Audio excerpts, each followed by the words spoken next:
Somewhere in America, in a garage or a closet or leaning quietly in the corner of a farmhouse, there is a rifle that once belonged to an empire. It has a walnut stock worn smooth by decades of hands. It has a bolt that still snaps closed with a crisp, mechanical certainty. And if you look closely at the markings stamped into its steel, you will find the story of one of the strangest bargains in the history of modern warfare. Because this rifle, a weapon designed to kill and built by the hundreds of thousands to win a war, once sold for less than the price of a decent pair of shoes. $7. That was the number printed in mail-order catalogs across the United States. $7 for a rifle that Commonwealth soldiers had carried through the deserts of North Africa, the jungles of Burma, and the beaches of Normandy. How does a weapon capable of changing the outcome of a battle end up in the same catalogue as garden hoses and bicycle tires? That is the question we are about to answer. And the deeper you go into this story, the stranger it becomes. To understand how the Lee-Enfield ended up on a shelf at Western Auto, you first have to understand what the rifle actually was. The Lee-Enfield was not some obscure or minor firearm. It was quite literally one of the most important rifles ever manufactured. Its lineage stretched back to the 1890s, when the British Army adopted a bolt-action design combining James Paris Lee's rear-locking bolt system with rifling developed at the Royal Small Arms Factory in Enfield, England. By the time the Second World War began, the rifle had evolved into the Rifle No. 4 Mark I, a rugged, fast-firing weapon capable of 10 rounds in its magazine and a rate of fire that stunned enemy soldiers who assumed they were facing automatic weapons. British instructors trained soldiers to fire 15 aimed rounds a minute, a feat so fast that German troops during the retreat from Dunkirk reportedly believed entire companies of British infantry were armed with machine guns. It was not machine guns. It was ordinary riflemen, trained relentlessly, holding rifles built by the millions. And built by the millions is not an exaggeration. Factories across the British Commonwealth turned out Lee-Enfields at a staggering pace. BSA and the Royal Ordnance Factory at Fazakerley in England produced them. Long Branch Arsenal in Canada produced them. The Rifle Factory at Ishapur in India produced them. Somewhere in the range of 17 million Lee-Enfield pattern rifles were built across the weapon's production history, making it one of the most manufactured bolt-action rifles the world has ever seen. This was not a niche weapon. This was the backbone of an empire's war machine, carried by soldiers from Britain, Canada, Australia, New Zealand, India, and dozens of other Commonwealth nations, stretching from the frozen ridgelines of Italy to the humid tree lines of the Pacific. Every one of those rifles represented hours of labor, tons of steel and walnut, and a supply chain built to sustain a war that seemed like it might never end. Then, in the span of a few short months, it did end, and that is where the real mystery begins. When Germany surrendered in May of 1945, and Japan followed that August after the atomic bombings of Hiroshima and Nagasaki, the machinery of total war did not slow down gradually. It stopped almost overnight. Factories that had been running triple shifts to produce rifles, ammunition, tanks, and aircraft suddenly had no orders to fill.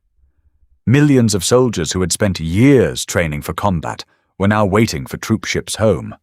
And sitting in warehouses, depots, and arsenals across Britain, Canada, India, and dozens of other Commonwealth territories was a surplus of military equipment so enormous that governments genuinely did not know what to do with all of it. Rifles by the millions, ammunition by the billions of rounds, vehicles, radios, uniforms, boots, all of it suddenly obsolete the moment the shooting stopped. Storage became a logistical nightmare. Warehouses that had been requisitioned for the war effort were needed back for civilian use. Steel and wood, valuable resources in a shattered post-war economy, were locked up inside weapons nobody needed anymore. Britain, deeply in debt after 6 years of war, was desperate for any source of revenue it could find. The choice in the end was not really a choice at all. The equipment had to go somewhere. Some of it was destroyed. Vast quantities of surplus ordnance were scrapped, melted down, or dumped, an ironic fate for weapons that had only recently been treated as precious wartime resources. Some of it was handed down to newly forming or newly independent nations, a practical way of arming allies without the cost of manufacturing new equipment. But the most curious fate, the one this story is really about, involved crates of rifles being sold, quietly and in bulk, to arms dealers and brokers who understood something the governments themselves had not fully grasped.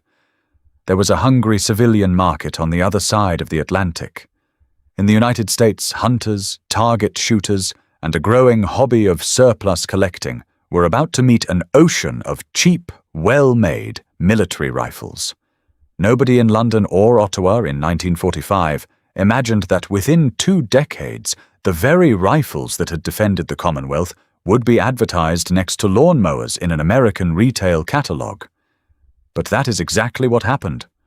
The path from a British arsenal to an American storefront ran through a small number of surplus arms importers who became remarkably skilled at buying enormous lots of obsolete military weapons at rock-bottom prices and shipping them across the ocean.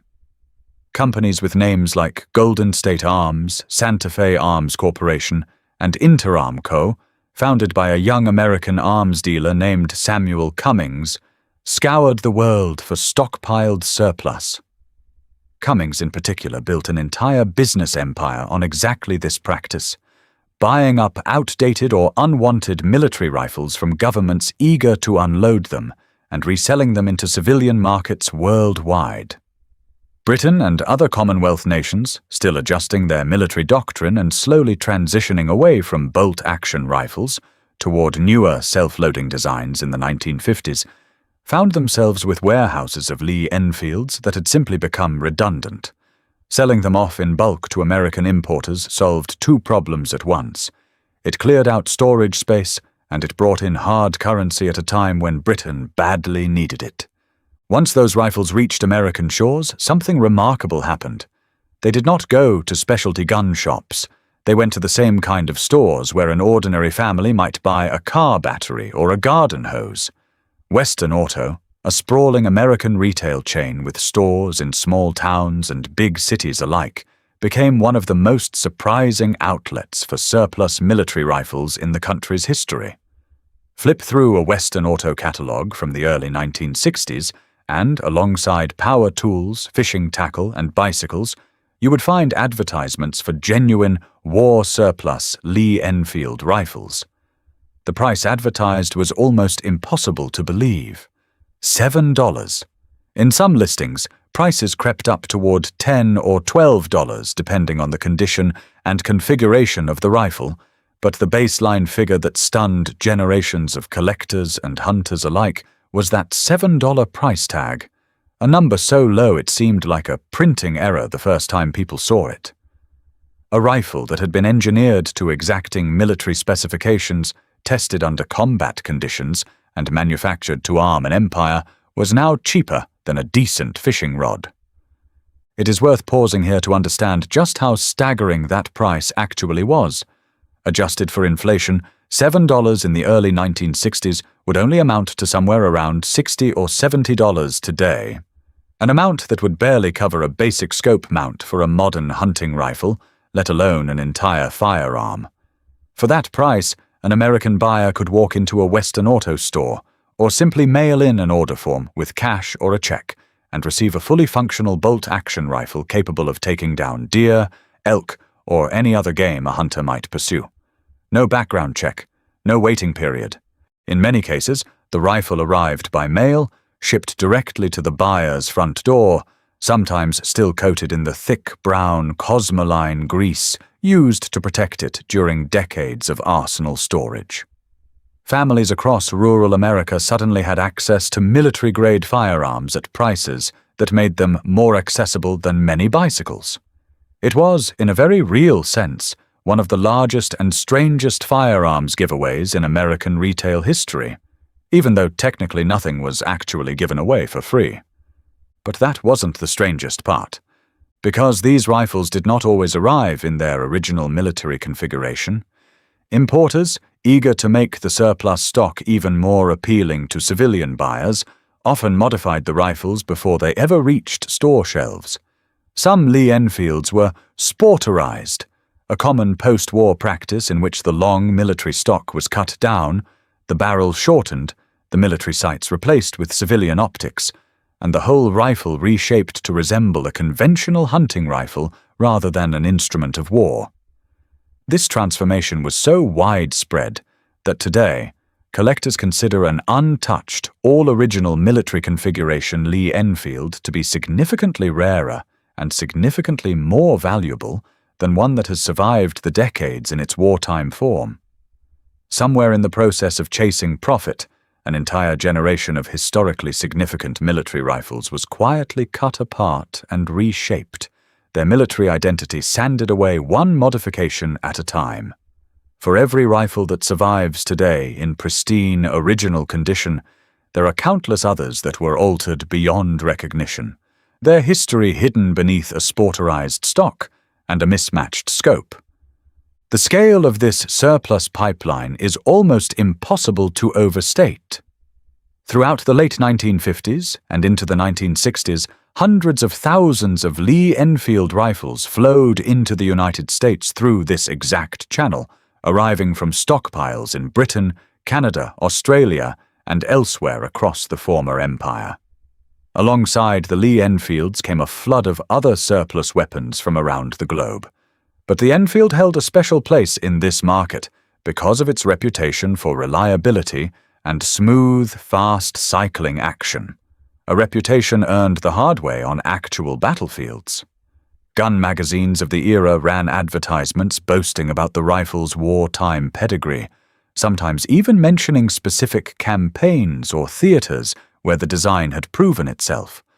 The very qualities that had made the Lee-Enfield deadly on a battlefield were now being used to sell it as a bargain hunting rifle to farmers and weekend sportsmen who had never fired a shot in anger. There are stories from this era that sound almost too strange to be true, and yet collectors and historians have documented them again and again. Crates of rifles, still packed in their original wartime cosmolin, were sometimes discovered decades later in the back rooms of old hardware stores or forgotten warehouse corners, essentially frozen in time since the day they arrived from overseas. Some hunters who bought these rifles in the early 1960s later discovered, upon inspecting the markings stamped into the receiver, that their $7 bargain had actually been manufactured during the darkest years of the war itself, forged in a factory racing against bombing raids and material shortages to arm soldiers headed into combat. Others found regimental markings, unit stamps, or even faint traces of names scratched into the wood by long-forgotten soldiers, small human fingerprints left behind on a weapon that had traveled from a battlefield in Europe or Asia to a hunting cabin in rural America. Every one of those small details is a reminder that these were never just commodities. They were witnesses to history, quietly sitting on a store shelf, waiting for someone to notice. What happened next shocked even the people who had been running this surplus trade for years. As the 1960s went on, American attitudes toward the surplus firearms market began to shift. Rising concerns about the ease of purchasing military rifles through the mail, concerns that intensified dramatically after the assassination of President John F. Kennedy in November of 1963, which involved a mail-order surplus rifle of a different type entirely. An Italian Carcano rather than a British Lee-Enfield, led to sweeping changes in American firearms law. The Gun Control Act of 1968 fundamentally reshaped how surplus weapons could be imported, sold, and shipped across state lines, effectively ending the era of ordering a genuine military rifle through a mail-order catalog and having it delivered straight to your door. The floodgates that had allowed millions of surplus rifles to pour into civilian hands were largely closed. The golden age of the $7 Enfield, as strange and improbable as it now sounds, lasted for less than a decade before it was legislated out of existence forever. The legacy of that brief, bizarre window in history is still being felt today. Original unmodified Lee-Enfield rifles from this era, especially those still bearing their wartime arsenal markings and proof stamps, have become highly sought after by collectors, sometimes selling for many hundreds or even thousands of dollars depending on rarity, condition, and provenance. The very rifles that once sat unwanted in a catalogue next to power tools are now displayed in glass cases, carefully preserved by collectors who understand exactly what they represent. Museums dedicated to military history feature Lee-Enfields prominently, not just as weapons, but as symbols of an entire era of industrial mobilization, a reminder of just how completely a nation can reorganize itself around the demands of total war. Firearms historians still study the surplus pipeline that brought these rifles to America, using shipping records, import documents, and old catalog advertisements to piece together exactly how many rifles moved through companies like Inter-Armco and onto shelves at retailers like Western Auto. The rifle's design itself, praised for generations for its smooth, fast-cycling bolt action, continued to influence firearms engineering long after the last Lee-Enfield rolled off a factory floor, its DNA visible in the reliability standards that modern bolt-action rifles are still measured against. And there is something quietly haunting about the whole story, if you sit with it long enough.